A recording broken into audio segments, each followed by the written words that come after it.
So you're dreaming of the fire, are you, mate? Is it? It's dreaming of the fireplace, isn't it? It's thinking, why is the fire not on, Dad? I'm cold, isn't it? So, hello. Well, today, I'm darn determined to do a tribute to my dear old dad, who was an amazing bloke. I loved him to bits, and he was a very clever man. He really succeeded in life. That's a fact.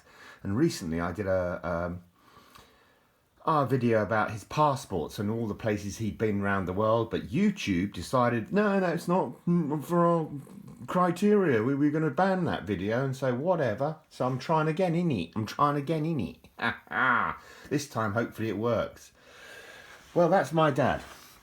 He was born on the 22nd of September 1931 in Newcastle upon Tyne. He was a Geordie, but his family were from Scotland. My family are from Scotland. And he had a sister, Joyce, and this was Joyce, and that was his sister. She was slightly older than him, 2 years older than him, and they're both dead now, unfortunately. She was a very strange lady, Joyce.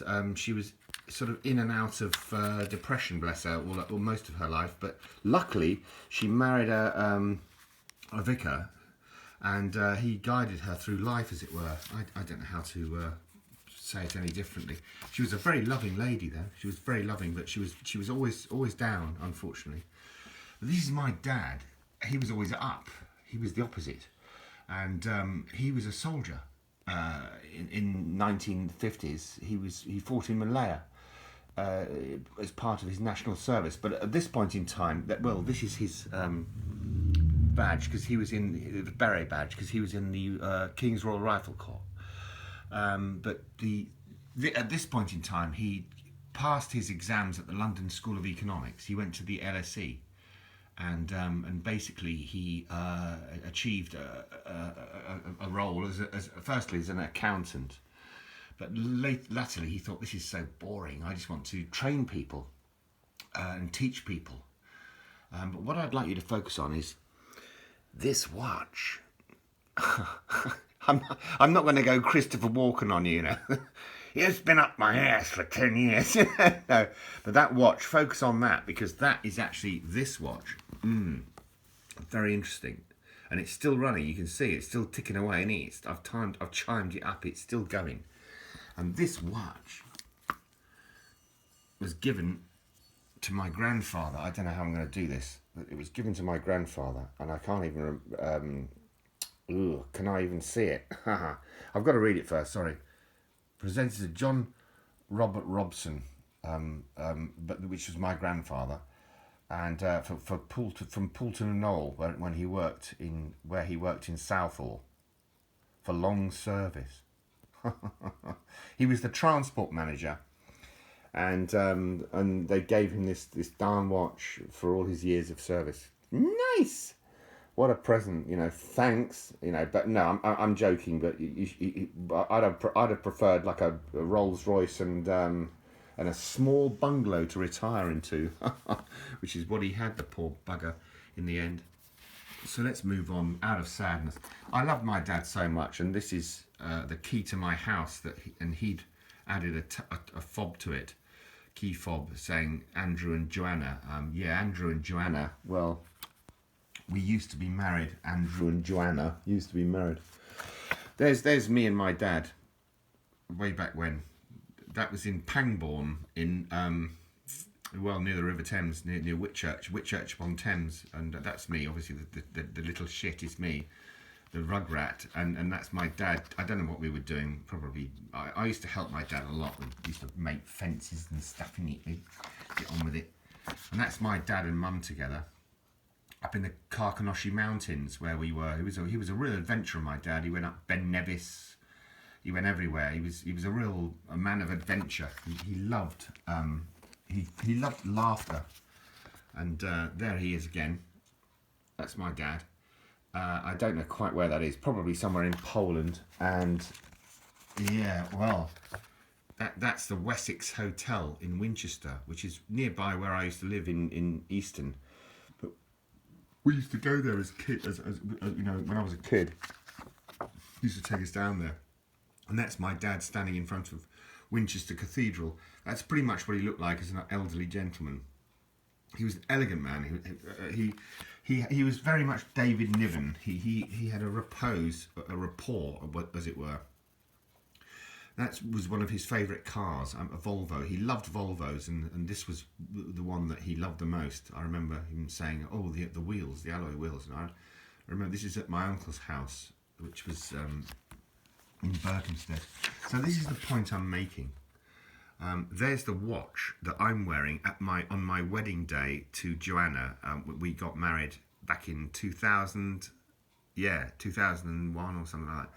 And so there you go.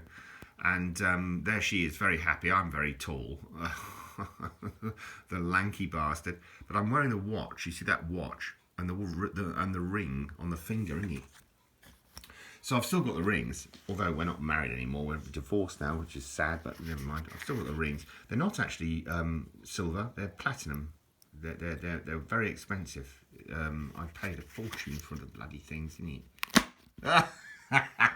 What do you reckon, bugger? Hey, and well, that was the last present my dad bought me, which was a lighter. I used to smoke back in the bad old days. It still works. It's still got gas. I got gas too, bud.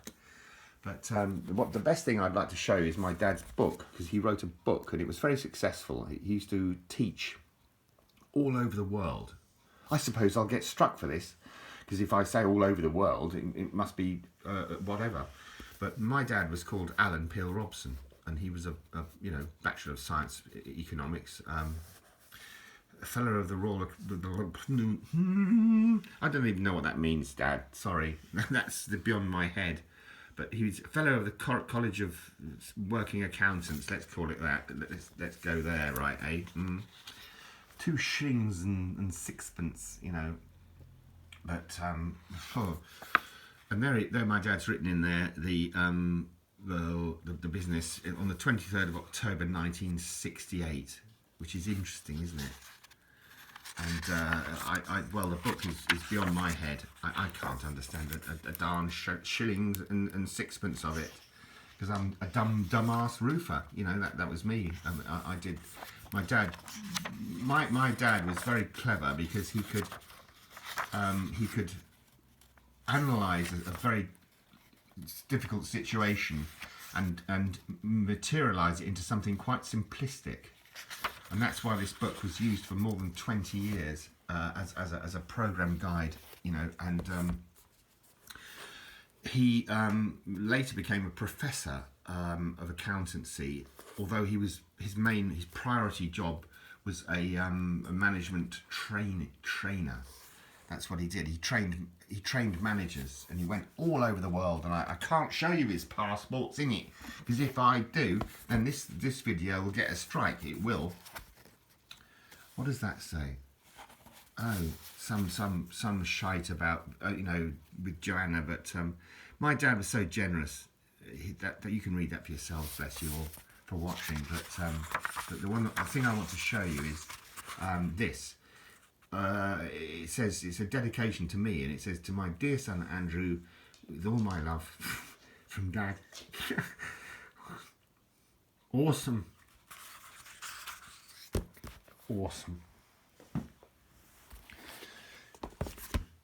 The book was published in Spanish as well. Can you believe it? Yeah. Contabilidad básica para ejecutivos. And that means the same as the English, essential accounting for managers. And so he was widely appreciated, and I think that's from when he lived where he was. There you can see 25 Swanston Field, Whitchurch on Thames, Pangbourne, Reading, and it's the letter. Well, you can read it for yourself. Eleanor Corey. He was never a wealthy man. I mean, it might look like he was, but he was so generous, that the man was so darn generous that he never actually got very far. He was far too busy helping his whole family out, and as the sands of time have come against me. I realise my mortality now, and just wanted to do this tribute to my dad, and I hope the YouTube don't strike it. God damn you if you do, because you know, the last video I did with the passports. What was the problem? You know, what's the problem, YouTube? What are you looking at in it? What is it? Terrorist attack from my dad's passport, because he's been all over the world working as a successful management trainer. He was training the trainees. God. Anyway, I hope this gets through, because I want it to. Really do. Chin chin, old chap. Cheers, Dad. I loved you with all my heart. And thanks ever so much for watching, everyone else. Cheers.